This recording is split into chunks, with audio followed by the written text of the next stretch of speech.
എന്തിനാ ഓഫ് ചെയ്ത? ഓഫ് ഒന്നും ചെയ്തില്ല, ഇത്തിരി ഒച്ച കുറച്ചേ ഉള്ളൂ. ദൈവത്തിനാണെങ്കിലും കിടക്കപ്പുറത്ത് കൊടുക്കണ്ടേ? കാലത്ത് എഴുന്നേറ്റ സുപ്രഭാതം വെക്കണേ, ഉച്ചയായിട്ട് പോരെ?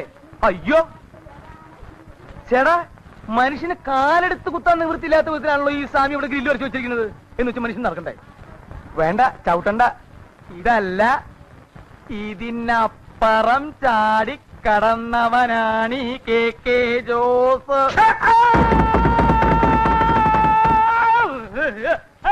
അയ്യോ എന്റെ ദൈവമേ, എവിടുന്നാ വന്നേ? എന്തോന്നാണോ ഇത്? താനിത് പൊളിക്കുമല്ലോ. ഇത്ര സ്പീഡിലാണോ ഇറങ്ങി വരുന്നേ? അതെ, ഇന്നലെ രാത്രി ആഹാരമൊന്നും കഴിച്ചില്ല, അതുകൊണ്ട് ഇറങ്ങിയപ്പോ ഇത്തിരി സ്പീഡ് കൂടിപ്പോയി. എന്താ പേടിച്ചാ? എഴുന്നേറ്റ് പോണോ അവിടുന്ന്? എഴുന്നേറ്റ് പോയിക്കോളാം. ഈ തലയുടെ മരവിപ്പൊന്ന് മാറ്റേ. കുട്ടി, ഇത്തിരി പേസ്റ്റ് എടുത്തു വരൂ. മോളിൽ പോയിട്ട് എടുത്തുകൊണ്ട് വരാനുള്ള ശക്തി ഇല്ലാത്തോണ്ടാ. പേസ്റ്റ് അല്ലേ മുഖത്തിരിക്കണത്? എവിടെ? ദേഹിരിക്കണ ആണോ? അപ്പൊ ഞാൻ ഇതുകൊണ്ട് അഡ്ജസ്റ്റ് ചെയ്തു.